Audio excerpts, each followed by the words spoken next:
ustedes anda pensando en sus papeles, pero también tiene aplicaciones especiales, ¿no?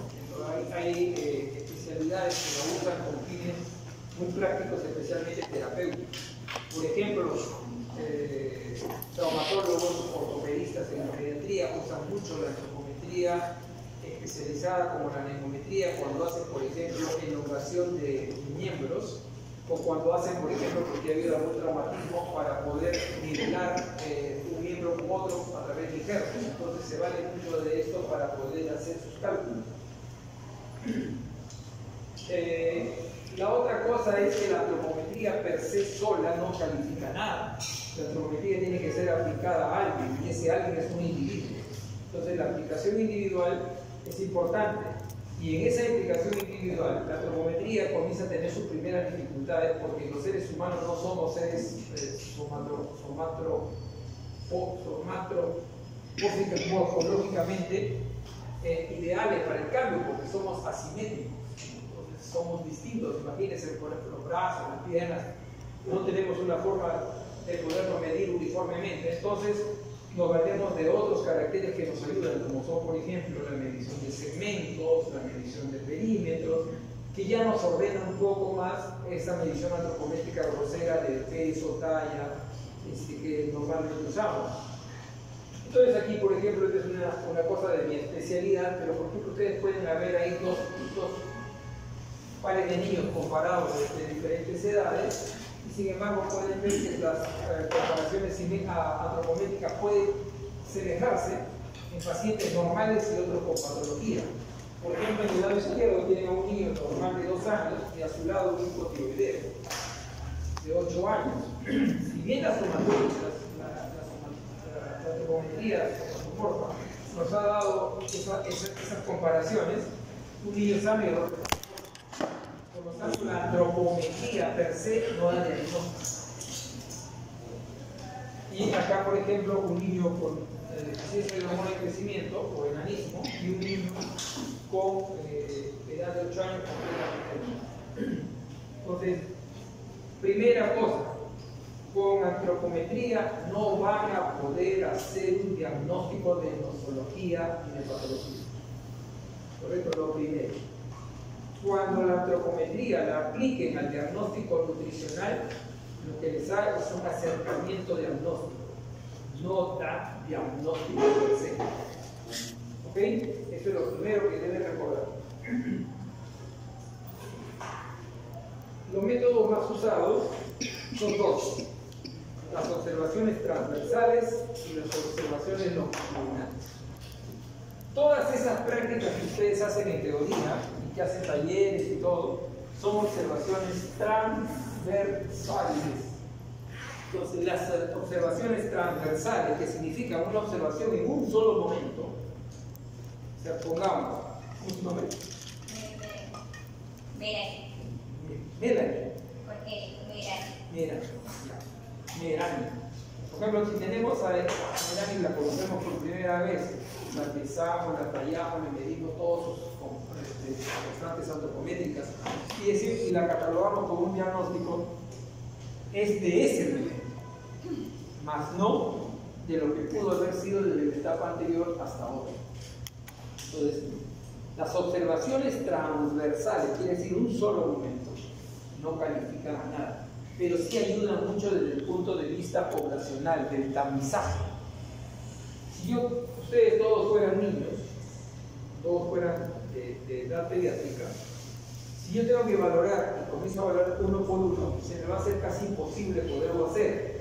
Pero si valoro a todos y hago un tamizaje aprovechando la antropometría, voy a tratar de más o menos calcular quién puede tener problemas y a ese sacarlo del grupo y evaluarlo individualmente porque es el que está en riesgo. Entonces, por eso ustedes escuchan mucho la palabra riesgo de detención, riesgo. ¿Por qué? Porque es una medida transversal, de uso más de salud pública, de una visión epidemiológica, pero no diagnóstica. ¿Correcto? Y eso le digo porque todos caen en el error que cuando sacan sus constantes ponen diagnóstico. Eso no es diagnóstico. ¿Ok? También para la práctica de ejercicio, que tengan riesgos de nutrición grado 1, 2, eso está bien para su práctica de ejercicio. Pero para la práctica clínica no sirve. Sirve para la práctica comunitaria. Ahí sí, como le digo, evalúan poblaciones, sacan a los grupos en riesgo y luego a eso sí ya les hacen una evaluación detenida. ¿Ok? Que quede claro eso. Muy bien. Una cosa es hacer antropometría y hacer mediciones y otra cosa es hablar de indicadores. Son dos cosas diferentes. Yo puedo medir, tallar, esto pongo peso, talla, todo, pero no he hecho nada con eso. Lo que tengo que hacer como indicadores, como vuelvo a repetir, esto es un uso comunitario, salud pública, grupo. Entonces, ¿qué hago? Pongo indicadores para calificar si esta persona que yo estoy evaluando tiene indicadores de peso para su edad, talla para su edad, perímetro cefálico para su edad y para su sexo. Y después incluso puedo correlacionar medidas para sacar otros indicadores, por ejemplo, peso con la talla al cuadrado, índice de masa corporal. ¿No? Entonces, puedo jugar con esos indicadores para tener mayor variante, pero esos indicadores ya me califican a un grupo en especial. Entonces, por ejemplo, yo los medí ayer todos ustedes acá y luego tengo que sacar a las mujeres para un lado, a los varones para otro lado. Luego tengo que dividir sus edades infantiles, preescolares, escolares, adolescentes y volver a hacer mi cálculo. Ahí recién yo tengo indicadores con los cuales voy a hacer un acercamiento mayor en mi diagnóstico probable de qué? De antropometría nutricional. ¿Queda claro? ¿Les quedó claro eso? No? Por favor, no quiero ver después que lleguen y me dicen, si doctor tiene de nutrición grado. Cuidado. Muy bien, para poder hablar de con quién me voy a comparar, porque si yo tengo un indicador, está bien, pero ¿con quién me estás comparando? A mí me salió tales medidas y usted me está poniendo un valor. ¿Por qué me pone ese valor? Porque tengo que compararlo con alguien. Entonces, ese comparar con alguien no es otra cosa que hacer una evaluación estadística. Esta curva de Gauss, donde se va lo que vemos todo lo que se acerque a la mediana y todo lo que se aleje de la mediana, ¿no? Entonces ahí lo tienen.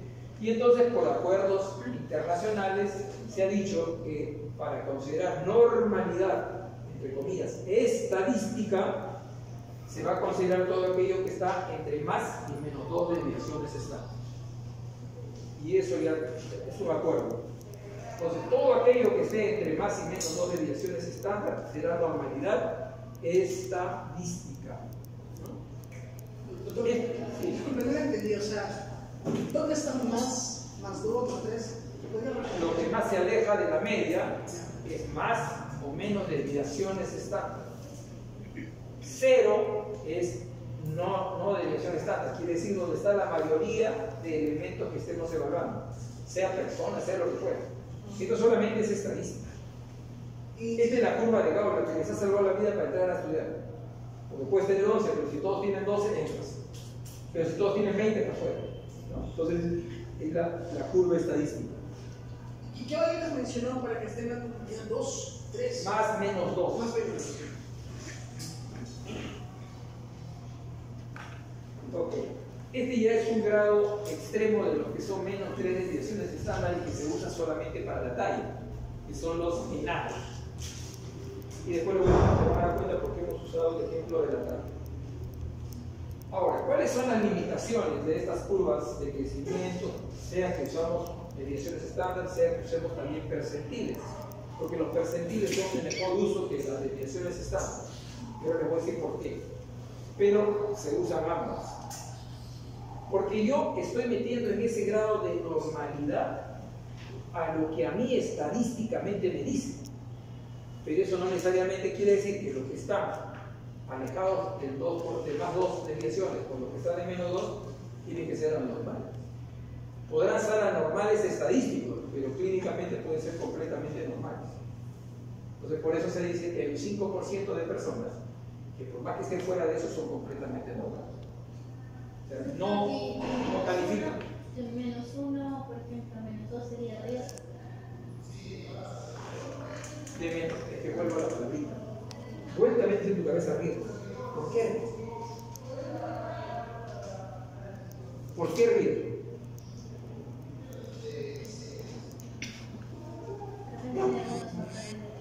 Pero tú no lo sabes. Te vuelvo a decir, estás hablando estadística, estás hablando valores. Tú hasta aquí no sabes nada del paciente. Tú aquí no estás viendo pacientes, no estás viendo números, estás viendo cantidad de gente, pues estás viendo población, estoy viendo así. Me han dado el dato de todos ustedes y yo estoy mirando, estoy chequeando quiénes están dentro de los indicadores, quiénes están bien, quiénes están mal. ¿Por qué? Porque la respuesta tuya es: estoy tamizando, estoy haciendo un screening.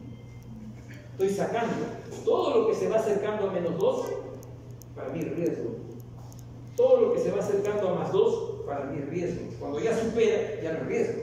Ya ese ya está tamizado. Esa es la palabra riesgo. Todo lo que sea entre -1 y -2, todo lo que sea entre +1 y +2, está advirtiendo que se está yendo hacia afuera. Ya, eso nada más. Hasta ahí llegaste, no puedes hablar más. ¿Correcto? Muy bien. Y esto es lo que yo les hablaba ahora. ¿Por qué hablar mejor de percentiles y no hablar de desviaciones estándar? Pongamos que alguna de ustedes, ¿alguna es mamá? ¿Sí? Usted. Si usted es mamá y va y le pregunta a un médico y le dice: doctor, ¿cómo está creciendo mi hijito? Y usted le dice: esta señora está creciendo bien, está creciendo en -1 desviación estándar. ¿Qué entiende usted? ¿Cómo que está creciendo bien y está creciendo en negativo? Todo lo que es bueno es positivo, ¿no es cierto? Entonces, el mensaje no llega. Entonces, la mamá no entiende. ¿Cómo que está bien y está creciendo negativo? Esa es una de sus desventajas. En cambio, los percentiles todos son positivos. 3, 5, 15, 25, 50, 75, 90, 90, todos son positivos. Entonces, el mensaje es positivo. Esa es su ventaja. Lo segundo, que no supone simetría. Y eso de simetría es importante, porque decir de 0 a -1 o de -1 a -2, oiga, de -1 a -2 hay -1.1, -1.11, 12, 13, hasta el otro lado. Y ahí, ¿dónde estará? En cambio, en los percentiles, los grupos se acortan. 10, 25, 25, 50, 50, 75, entonces la otra, como les digo, que no da valores negativos. Al igual que la otra curva, también 5% de los que pueden estar por debajo de los 5 o por encima de los 95 son normales, a pesar de que haya pareja que está fuera de ese rango. ¿Ok? Muy bien. Entonces ahora, como le estábamos diciendo, ¿con quién me comparo? Por ejemplo, usted sabe que su hijito está creciendo bien. La señora le dice: no, porque sus primitos, amiguitos que tienen la misma edad, todos están más grandes. Entonces, la pregunta es: ¿con quién me comparo? ¿No? Entonces, el con quién me comparo ha llevado a que se establezcan patrones para tomar medidas de comparación.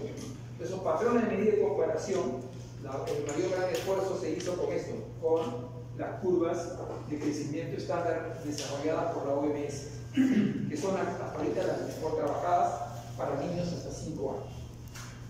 ¿Qué cosa hicieron? Dijeron: bueno, andamos diciendo que la genética, y la raza, etcétera, etcétera, etcétera, entonces vamos a agarrar de todas las razas. Vamos a agarrar niños de todas las razas, de diferentes continentes, para que no digan que el clima, que no sé cuánto, y a todos los niños que tengan la característica de ser niños que nacen sin ninguna alteración genética evidente, ni nada morfológico evidente, ninguna limitación, etc., le vamos a dar un control de alimentación segura, evitar que se enfermen, y lo vamos a controlar a lo largo de un tiempo para tomar este patrón de referencia. Y así lo hicieron, ya por allá por inicios de este siglo. Y cogieron a personas de los diversos continentes. De este continente, de este lado del sur de América, escogieron a Brasil, por ejemplo, una ciudad que se llama Pelotas, y ahí agarraron a niños. Igual lo hicieron en la India, en Nueva Delhi, lo hicieron en Asia, en Muscat, en Omán, en África, en Ghana, en Noruega, en Oslo, y en Estados Unidos, en la ciudad de Leeds. Entonces, y todos los han seguido prospectivamente, nada retrospectivo. Entonces sabía si se enfermaba, si dejaba, si no tomaba. ¿Qué tuvieron todos estos niños? Lactancia materna exclusiva, alimentación natural.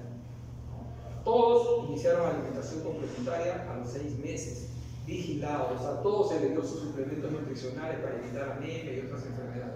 Entonces, una población muy bien controlada. Entonces, lo que reflejan estas curvas de ellos es lo que podría estar pasando a nivel mundial. Entonces, con ellos son con los que nos estamos comparando ahora.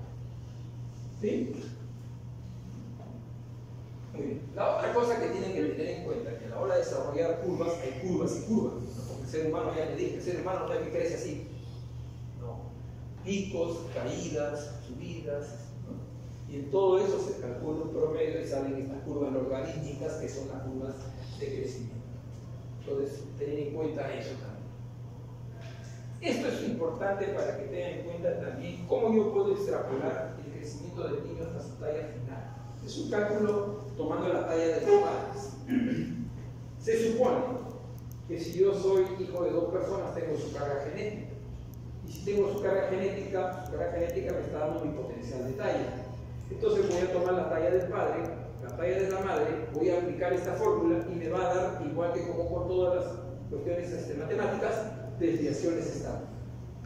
Entonces decimos que para más o menos 2 desviaciones estándar, el rango de amplitud puede ser de 8 a 10 centímetros. Entonces, si alguien tiene una medida, lo va a extender 8 a 10 centímetros, ¿no? Y en ese rango va a caer la talla del hijo. Sea mujer o sea varón. La única diferencia es que la mujer se resta y el varón se suma. No hay más. Lo demás es igualita la forma. Pero, ¿cuál es el problema en nuestro país? ¿Por qué para nosotros no es tan real? ¿Por qué esa forma no nos da tanta ayuda? A ver, ¿qué considera que está pasando? ¿Por qué cree que no es de tanta ayuda para nosotros esto como si lo hay para otro grupo de población? A él le preguntaba por el estado nutricional. ¿De quién? De los niños. No. Porque la talla parental del hermano es baja. No. Es por lectura, o sea, porque es diferente con pisos altos. No, tampoco, porque también ha sido metido otro lado. Porque somos multipoblacionales, de No, mejor, seríamos la población ideal. Yo he dicho eso. Algún día nosotros vamos a hacer la población ideal para comparar. ¿Por qué?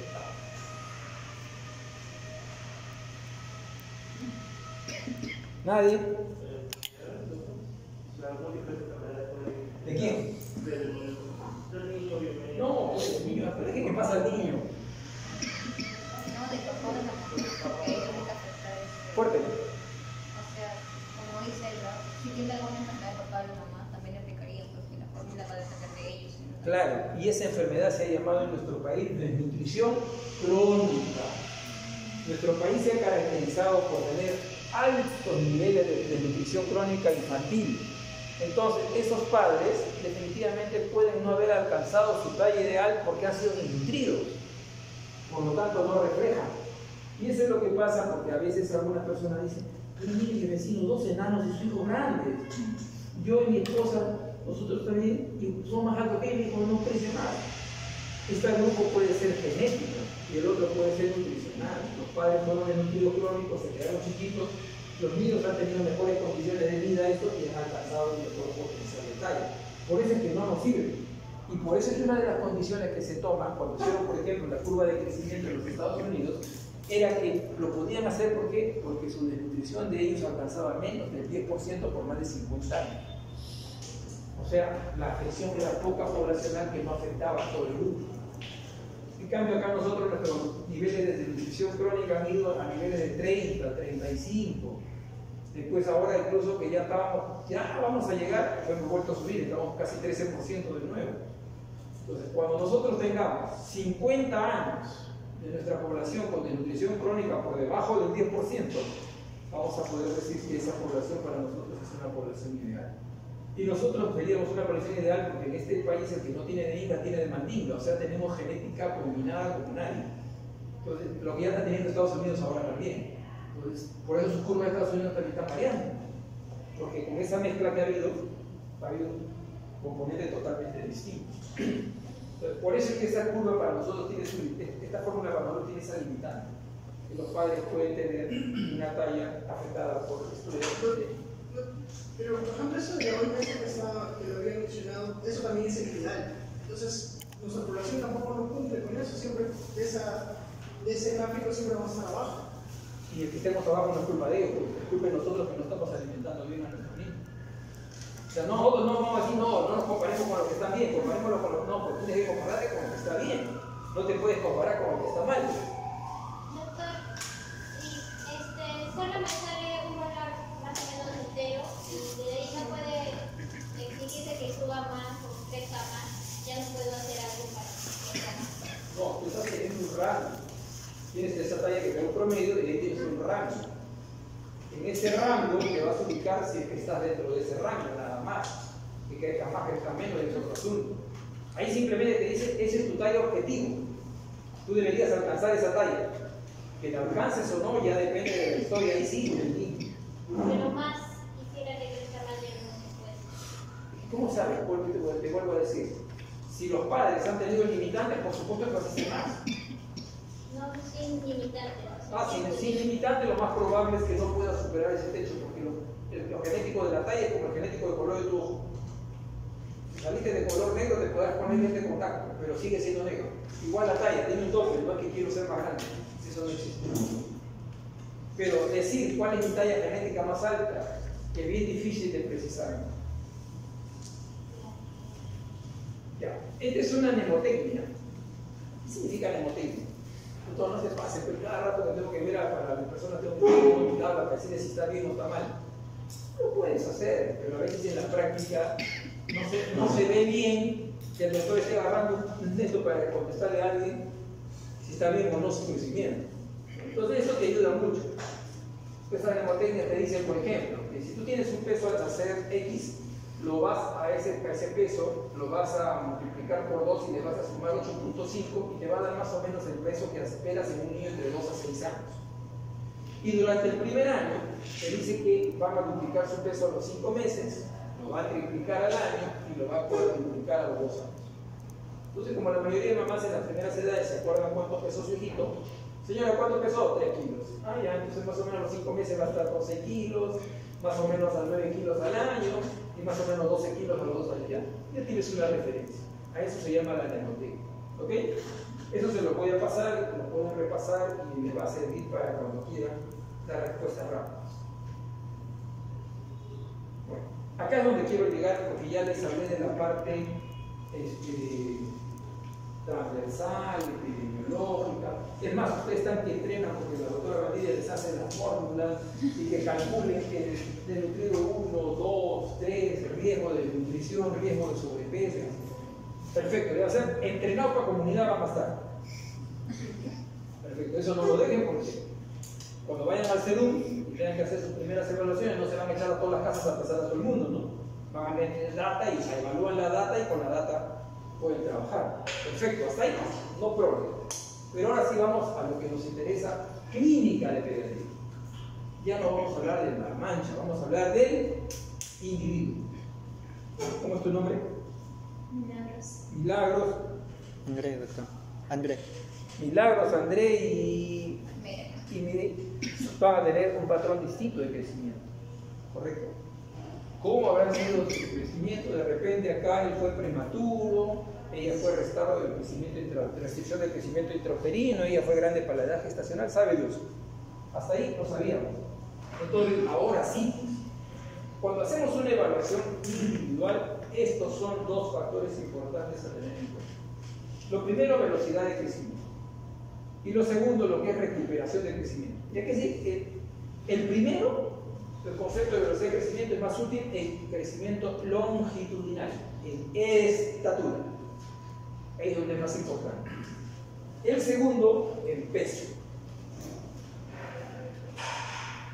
Vuelvo a repetir, velocidad de crecimiento, su uso más importante es el talla, longitud.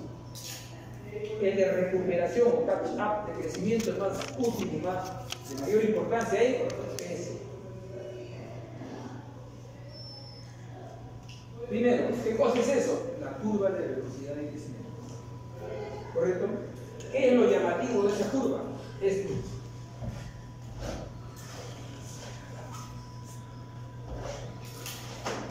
Les hacen la pregunta, y lo pasa bastante.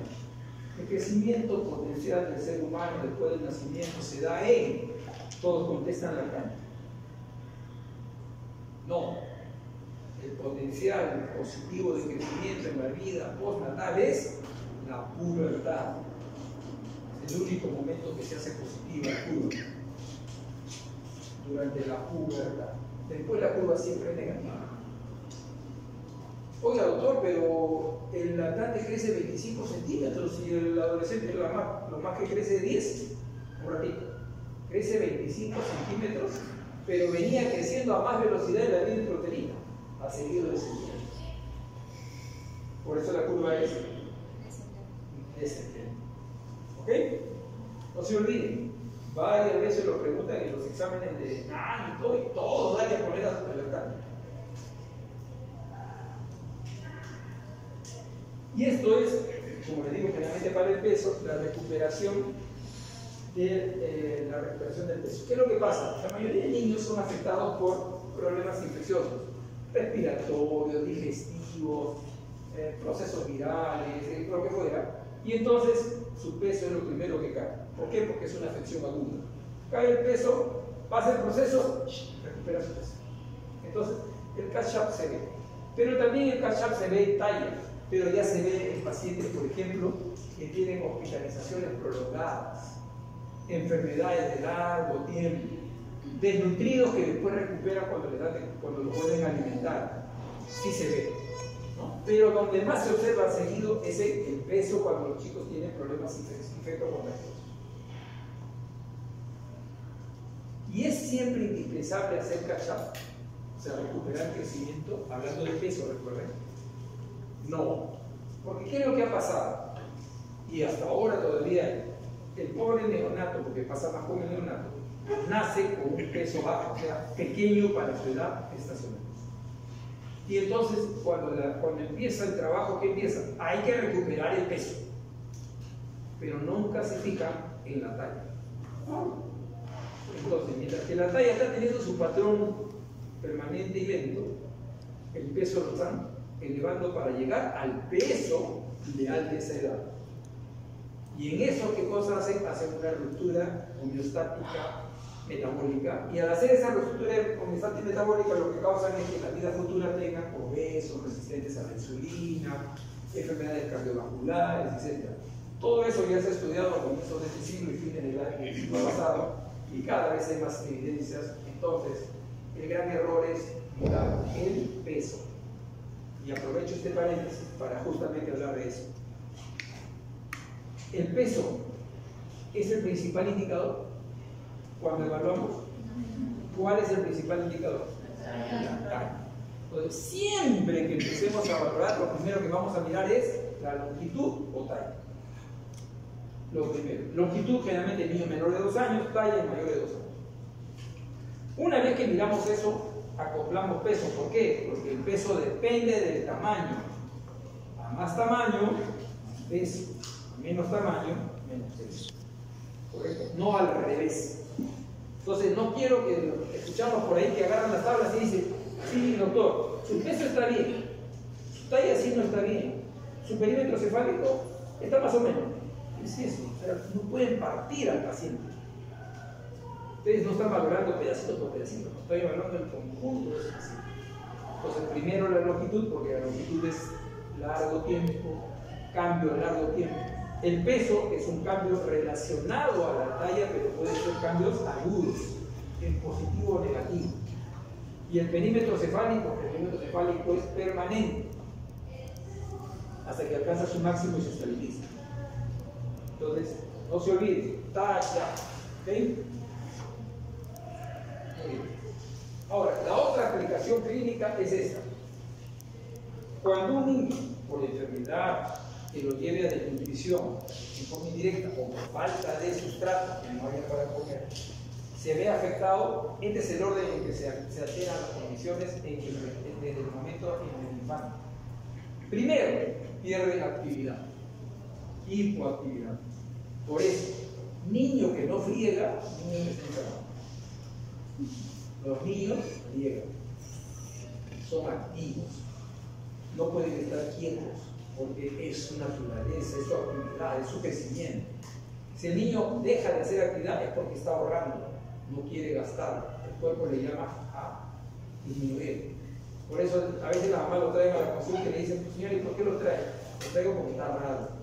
¿Y por qué está raro? No, está muy tranquilo. Muy tranquilo, ya van varios días, está muy tranquilo. No pudiera ser una cuestión psicológica o lo que fuera, pero ya es lo primero que se pierde, la actividad. Doctor, en los niños, bueno, como ya camina, se puede ver esa hiperactividad, pero en el caso de los Hasta en el lactante. El lactante, frecuencia de instrucción, todo niño es activo. Segundo, la velocidad de crecimiento, que nos vamos a ocupar en un ratito. Luego el peso, porque el peso es cambio agudo, más reciente. Después la talla y al final recién se sacrifica el perímetro cefálico. Entonces ustedes van a llevar una clase, porque hasta ahora la están dando, que es de malnutrición severa, que es kwashiorkor, marasmo. Cuando ustedes vean la foto de los kwashiorkor, marasmo, todos son cabezones. ¿Por qué? Porque lo último que se va a sacrificar es el perímetro cefálico. Ya están flaquitos, chatitos, cabezones. Al final recién se sacrifica, en ese orden. ¿Por qué? Porque el ser humano preserva el sistema nervioso central hasta lo último.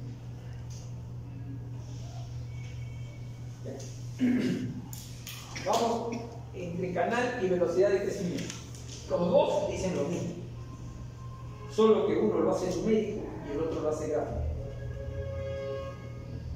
Ustedes les han hecho sacar sus tablitas, seguro, ¿no? De la OMS, ¿no? Sí. La doctora les ha hecho que impriman para que vean, ¿cierto? Pongamos que estas son las tablitas de la OMS. Pongamos que aquí está 0 de dirección estándar, acá está más 1, acá está más 2, menos 1, menos 2. Canal de crecimiento o canalización de crecimiento se refiere a que un niño crezca siempre en su mismo espacio, entre menos 1 y menos 2, entre 0 y menos 1, pero siempre igual. Para percentil es lo mismo, que esté siempre en el mismo canal, en el mismo espacio de la gráfica. A eso se llama canalización. ¿Cuándo alcanza el ser humano más o menos la canalización de su crecimiento? Entre los 2 y 4 años. O sea, un niño entre los 2 y 4 años escoge un canal y así va a crecer hasta el final de su talla. Hasta el final. A eso se llama canalización. ¿Y para qué nos sirve? Para observar, por ejemplo, cuando un individuo pierde su canal de crecimiento. Por ejemplo, el de la línea azul. Mientras que los... acá se dan cuenta, ¿no? Este va manteniendo y este va descendiendo. Si en un momento X, cuando hacemos nuestro primer transversal, chapamos a los dos acá, ¿correcto? ¿Los dos están en riesgo o no? Correcto, no sé si me dejo entender. Olvídense de lo demás y miren solo este punto donde están intersectadas prácticamente las figuras. Si esto es menos 2 y está acá, como dijo su compañera Milagros, está en, doctor, ¿qué pasa si está entre menos 1 y menos 2? ¿No está en riesgo?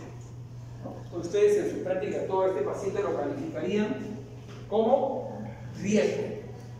Los dos están en riesgo, ¿correcto? Ese fue en el transversal. Ahora que ya miramos al paciente longitudinalmente, ¿quién de los dos está en riesgo?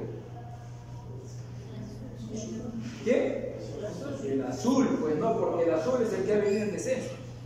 El otro está normal, pero los pobres dos cayeron en el mismo cajón. ¿Correcto? Entonces esto se refiere a canal de crecimiento. Canalización adecuada, pérdida de canalización. ¿Ok?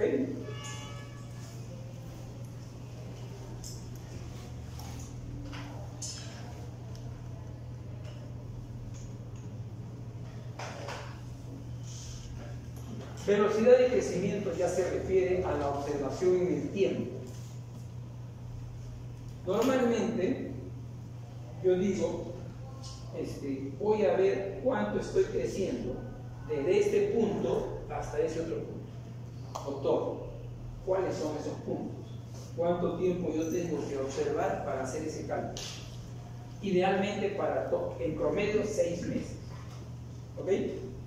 Pero ahí viene la segunda llamada de atención. Doctor, o sea, yo me tengo que esperar en un bebito de un año que cumpla, un bebito en el primer año que cumpla 6 meses para recién ver. No.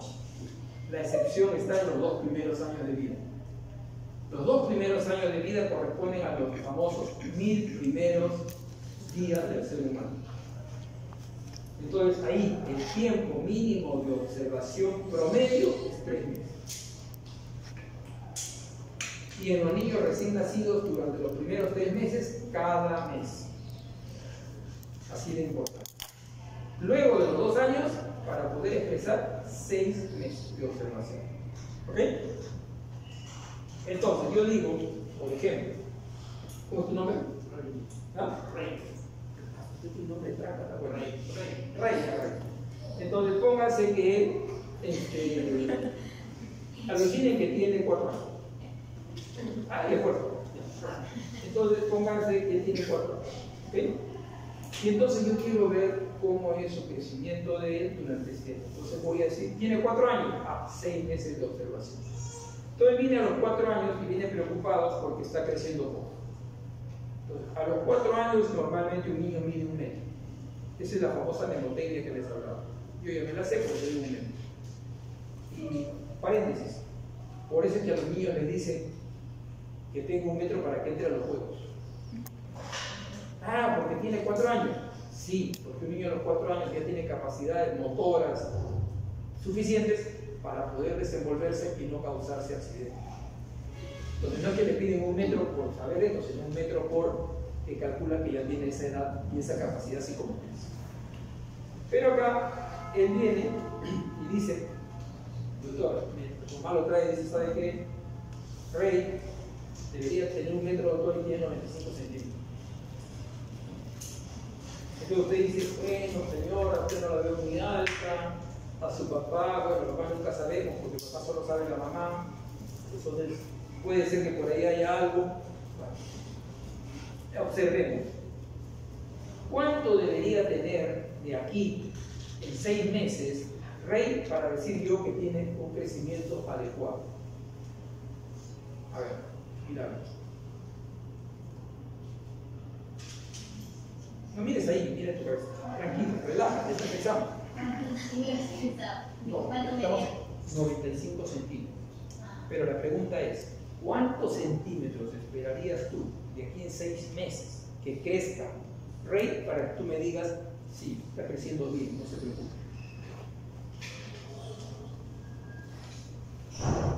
¿Ven? Ahí nace la primera cosa. ¿Qué es lo que tenemos que aprender?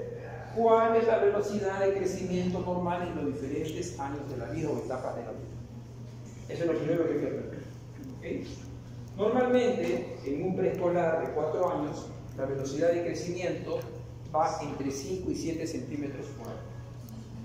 Entonces, la respuesta sería, de aquí en 6 meses, Rey debería tener 97 centímetros y medio, mínimo para decir que está creciendo dentro de los rangos esperados. Entonces, su mamá me lo trae dentro de 6 meses, y Rey tiene 96. Eso no es normal. Entonces Rey sí es sometido ya a una evaluación más pluralista. Rey resulta que viene y mide 98. Señora, Rey está creciendo bien, es culpa de ustedes dos, papá y su hijo. Él va a ser así porque es así. Va a seguir creciendo, pero en ese rango. ¿No? Entonces, para eso nos sirve la velocidad de crecimiento. ¿Ok? Siempre la velocidad de crecimiento se expresa por año. Siempre. Lo puede medir en 6 meses, pero lo expresa en 1 año. Entonces, ¿cómo le va a decir? Rey está creciendo a 5 centímetros por año. ¿Quedó claro? Sí, ¿no? Si no, pregunten. Entonces, ya no vas a crecer, Rey.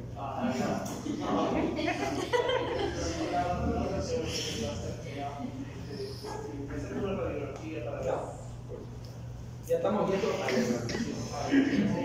Porque si tú llegaste con 96 centímetros, aunque necesites menos del promedio, definitivamente tú no estás creciendo bien. Entonces aquí sí te vamos a hacer todo tu examen. Pero pongamos que tú vienes con 95, tú vienes con 90, tú ya te saliste del rango de normalidad hace rato. Entonces tú estás fuera del rango normal, tú sí ya entras a evaluación sí o sí. Ya no esperamos los 6 meses, ya no esperamos. ¿Ok? Ya. Entonces, cuando tenemos una velocidad de crecimiento normal, como el caso de Rey en el ejemplo, Rey o sale como talla corta familiar, o también puede salir como retardo del crecimiento constitucional. Talla corta familiar significa que sus dos padres son bajitos y de dos padres bajitos va a salir bajito. Porque los padres no han tenido ningún antecedente de nutrición, nada, son bajitos porque son bajitos. Ya. Entonces el Rey es bajito, se acabó, no hay discusión. La otra es, los padres son de talla promedio, pero el Rey está creciendo aparentemente normal, pero está chiquito. Entonces, cuando uno busque su historia, se va a dar cuenta que entre los 2 y 4 años, su crecimiento de Rey se había caído. Ahí sí le vamos a evaluar, le vamos a hacer la edad OS y todo lo que le estaba comentando. Todo eso va a salir normal y le vamos a decir, Rey, así es. Cuando llegues a la etapa de tu pubertad, vas a recuperar tu crecimiento y al final vas a tener un crecimiento normal. Claro, Rey no se va a quedar tranquilo, pero va a tener que parar. ¿Ok? Esas son tallas, variantes normales de crecimiento. Pero si salió lento, como el ejemplo de los 96, lo primero, lo más frecuente sigue siendo malnutrición. Entonces hay que preguntar. Ahí sí hay que hacer ¿qué cosa? Una historia nutricional. Después de eso vienen las enfermedades crónicas. De repente no lo sabía, pero tenía una enfermedad renal. O de repente sí lo sabía y era cardiópata. O de repente sí lo sabía y tenía una enfermedad pulmonar obstructiva, ¿no? Entonces, hay diferentes cosas crónicas que te pueden afectar. Luego vienen los síndromes de privación. Los niños, cuando están fuera del alcance de sus padres o del núcleo familiar, sufren. Y eso les puede causar también envejecimiento y crecimiento. Después está el uso de medicamentos, por ejemplo, corticoides. Después están recién las enfermedades endocrinas. Y más atrás las enfermedades genéticas. ¿Ok? Así que no es al revés. Porque cada vez que ven un chato lo mandan al endocrino. No, es al revés. No tienen que mandarlo a lo último, ya que sé que no han podido hacer. Por ejemplo, los niños que son apáticos y utilizan los corticoides. Claro, puede estar usando dosis mundial, puede afectarlo. Depende de qué calcula la dosis. Si la dosis es normal, no. Doctor, usted había dicho que, por ejemplo, la velocidad de crecimiento de un preescolar va a ser de 3 a 5 centímetros mensual. No, les dije que es de 5 a 7 centímetros por año. Por año. Por eso en 6 meses esperábamos como mínimo que fuera 2.5. Ah, sí. ¿Y durante la pubertad, doctor, cuánto sería el crecimiento? Ya empezando con la pregunta. Está bien, porque en la pubertad el crecimiento depende del estadio de desarrollo puberal. ¿Ya hicieron la clase de pubertad? No. Ah, entonces lo van a preguntar a sus. Porque los estadios de pubertad, estadio 2, estadio 3 y estadio 4, que son los de crecimiento, porque estadio 5 es estadio final. En esos estadios, dependiendo del sexo, el estudio de crecimiento, por ejemplo, es diferente como mujer. Entonces, cada uno tiene su velocidad de crecimiento. Como le dije, al comienzo, evaluaremos población e individuo y ahora lo sacamos. Si evaluamos población, vamos a usar esta característica. Yo ahí no estoy viendo a ningún paciente, estoy viendo toda la lista que me han dado. Me han dado un papel con todos los valores. Y entonces, ahí está pellizquito, todo ahí. Entonces, yo qué cosa hago, aplico esta para clasificar quiénes están creciendo bien, quiénes están creciendo mal, y los voy a separar. Entonces, los primeros dos indicadores son los que vamos, los dos últimos son los que vamos a usar. Eso lo podemos referenciar, pero estos dos son los más importantes. Eso sí lo vamos a hacer mirando las gráficas y diciendo más o menos dos desviaciones estándar y todo. Entonces, si tiene talla para edad normal y peso para talla normal, es eutrófico. No es normal, eutrófico. Lo único que estoy midiendo es indicador antropométrico. Recuerden, no califico estado de salud, califico estado antropométrico. 2. Si está bajo el peso para la talla y la talla para la edad está normal, talla para la edad normal, peso para la talla bajo, lo que se está afectando agudamente es el peso. Sospecha en el riesgo es que tenga desnutrición aguda. ¿Quién tendrá? Diarrea, etc. Pero un ratito, de repente no. De repente solamente flaco. Y hay así, hay gente que es delgada, o flaco toda su vida. Puede encajar acá, puede encajar acá. Pero en el tamizaje nos salió perdido. Luego tenemos aquellos que tienen talla para la edad disminuida. Si la talla está disminuida, la calificación antropométrica por desnutrición es sospecha de desnutrición crónica. Talla, cronicidad. Primera pregunta. ¿Cómo está el peso para la talla? Está normal. Es un desnutrido crónico que está compensado. Quiere decir, con sus malas condiciones, pero ahí estable. Pero a este estable le da una diarrea, le da una neumonía, le da una enfermedad, pierde peso. Se llama reagudizado. Desnutrido crónico que volvió a dar un proceso que le vuelve a comprometer más el peso, se reagudiza. Entre estos dos, el desnutrido crónico compensado, de repente es un pobre y triste chato. Normal, pero lo hemos metido acá. Tendremos que evaluar. En cambio, este de acá sí es mucho más raro. Que encima de ser desnutrido crónico, encima sea adelgazado. O sea, ya esa combinación está mucho más difícil. Entonces, este grupo es siempre de alto riesgo. Entonces, cuando yo tenga que evaluar en la población, este grupo y este grupo, o sea, estos dos son los primeros que hay que evaluar.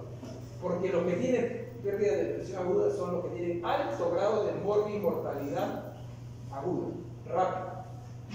En cambio, estos de acá tienen alto grado de mortalidad. Entonces, ese es el grupo que primero tenemos que ver quién es. Y esta ya es una adaptación que es el desnutrido crónico obeso, quiere decir el desnutrido, pero que después se encuentra para comer, pero full calorías.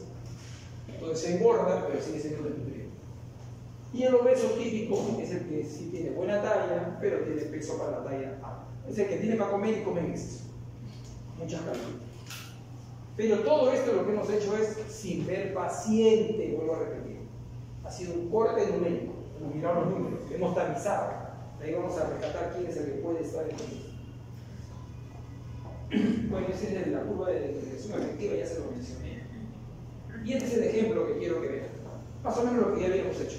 Sí. Entonces, en el gráfico anterior, de la contabilidad, quisiera saber sobre la definición global.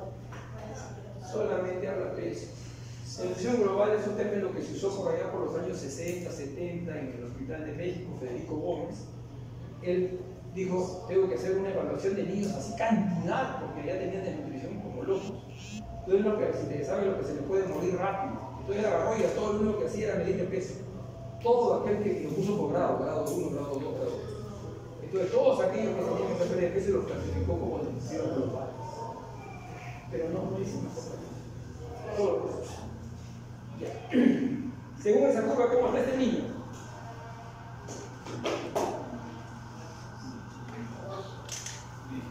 Está bien, ¿no es cierto? Está dentro de los rangos, ¿no?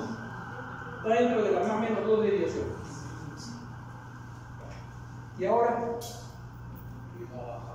Ahora está frito.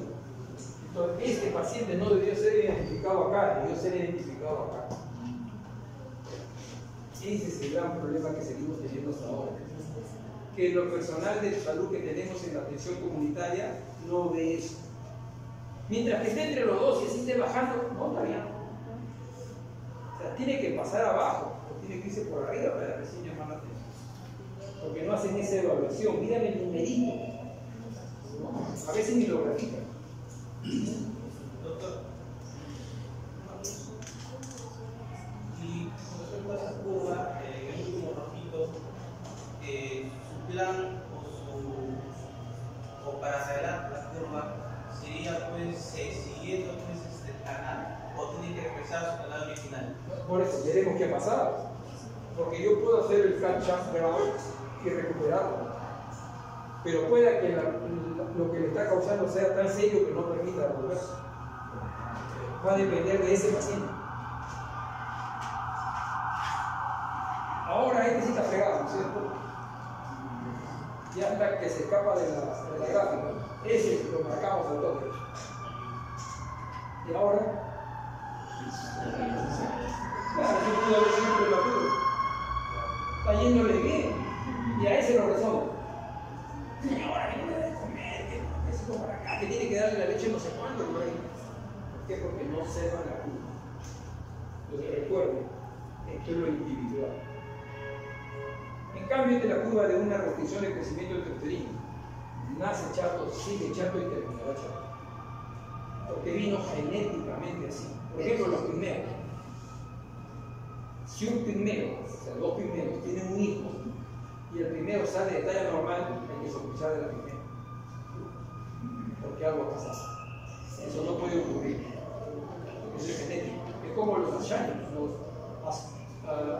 ascanas. Todos son tallados. Si sale un chato, ahí ha habido otra. ¿Y cómo saber que en la curva de un niño, por ejemplo, que viene por primera vez a cosa? Por supuesto. Es una muy buena pregunta. Doctor, si viene para una primera consulta y yo no tengo nada, yo lo chapo ahí, y para él tiene la historia. Si en verdad se alimenta bien, qué enfermedades previas ha tenido, cuál ha sido su condición de nacimiento, tuvo control en el embarazo, etc. Se tira usted toda la historia. Si toda la historia no le dice nada, lo examina el niño y el examen no le dice nada, lo más probable es que ese niño no tenga patología alguna. Pero si usted hace la historia y se da cuenta que si hay afección, ya ese chico pasa a una evaluación mucho más extendida. ¿Okay? Por eso, este es un valor, es un número. La historia clínica es el todo. Por supuesto, pero ya pues, ahí nomás en los segmentos tú te das cuenta que los laboratorios son así ya, pues, a la vista, no me entiendes, pero no lo vas a poner a comparar con ellos. Claro, y más, ellos tienen unas tablas particulares. Pero ahí tú te das cuenta pues a la vista. A la vista. Es como un niño que entra con síndrome de Down, te das cuenta. O sea, para esta curva sí es, entre comillas, normal para esta persona porque ella está en este caso. Claro, es su curva. Eso vino ya desde la parte genética y es esto. Cuando la afección, el insulto, la injuria ocurre a más temprano de la etapa del embarazo, se va a afectar todo. Ese niño que va a ser restringido y que no se va a recuperar. En cambio, el que es afectado en el tercer trimestre, cerca del nacimiento, ese sí va a recuperar. Va a ser su cacho operado y va a llegar a su curva normal. Pues, depende de dónde. Y por ejemplo, en el parto prematuro. No, el prematuro califica diferente. Porque solo el prematuro le vas a corregir su edad gestacional. Y va a tener que crecer a ese ritmo de su edad corregida. Pero todos del sexto mes para arriba comienzan a recuperar su curva. Pero también hay que tener cuidado. Hay recién nacidos prematuros de muy extremado bajo peso. Y ya no solo por el tema de prematuridad, sino por los problemas respiratorios, por la retinopatía, por las hemorragias periventriculares, por todo eso ya no crecen igual porque están comprometidos con otras afecciones. ¿No? Hay prematuros y prematuros. Y ahí está la curva que ustedes ya conocen del IMC, que básicamente es de utilidad para la obesidad y el adelgazamiento. Recuerden, la obesidad no se califica como dicen 25-30, sobrepeso y más de 30 obesidad como en los adultos, no, eso es en adultos. En niños es por percentiles. Entre 85 y 95 percentiles, sobrepeso. Más de 95 percentiles, obesidad. Va a tener un seminario conmigo de obesidad, así que no se preocupen, ahí van a poder explayarse. Y esta última curva es del adelgazado constitucional. ¿Se acuerdan que les decía? Hay uno que va a ser flaco y es flaco. Es esta curva aquí. Buena talla, pero peso siempre bajo. Pero siempre las mismas curvas. Generalmente es típico. Entra el niño con la mamá y la papá, y los dos papás son re flacos y entra con un flaco. Entonces, ¿por qué viene, señor? Estoy preocupado porque no van a peso. Se queda mirando y ya, claro, no tiene que hacer la consulta, pero usted ya sabe que el paciente se dijo a los dos, ¿no? Es eso que usted dice, come como y no engorda. ¿No? Muy bien. ¿Alguna pregunta? Doctor, último caso, si una madre o un progenitor fuera gordo o flaco, y el otro flaco. Claro, la posibilidad genética es a quien te inclina, pero eso no lo vas a poder determinar. ¿Qué es lo que vas a hacer? Un seguimiento. Si ese niño no tiene una curva de peso exactamente igual siempre, sino que va perdiendo, ese niño tiene que mantener la curva siempre y no tiene que tener en el examen físico ni en las evaluaciones ninguna alteración. Es por descarte. No es que depende, a ver si ya eres flaco y es flaco, no. Vas a tener que hacer un seguimiento. Sí. Pero una pregunta, si un paciente, por ejemplo, con alcoholismo, diabético, tiene dificultad para alimentarse, pero se tiene que operar en su rango de operación de 6 meses, está con un peso muy chiquito, está peso muy bajo, pero usted nos había comentado que si le alimentamos podemos alterar su metabolismo, ¿no? La pesáis, lo podemos llevar a la diabetes, a la diabetes. Claro. Entonces, no sería adecuado operarlo, ¿no? Alimentarlo para que haga la cirugía. No, ¿por qué no lo vas a operar?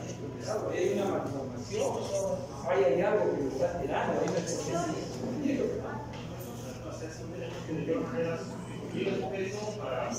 Claro, tú lo que estás buscando, no, pero eso del peso para la cirugía varía mucho.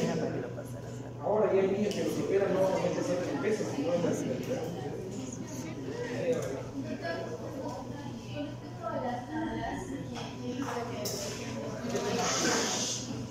Por favor, escuchen a su compañera.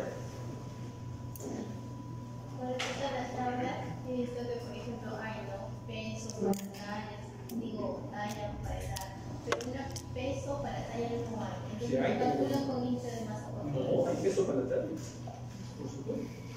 Entonces, ¿cuál es el que se calcula, por ejemplo, el núcleo económico? Depende de la edad, porque el indicador de peso para la talla se usa en niños menores de 2 años. De 2 a más se usa IMC. El índice de masa corporal, y eso es lo que más se ve. De 2 a más, pero de 2 a menos es peso para la talla. Y está en la gráfica, está publicada, en la OMS, de todo. Entran y lo encuentran. Es más, acostúmbrense, cuando hablen de detección estándar, acostúmbrense a usar el Antro Plus. El Antro Plus es una calculadora que está online, donde ustedes ponen edad, peso, talla, centímetros cefálico del niño y le bota todas las combinaciones ya.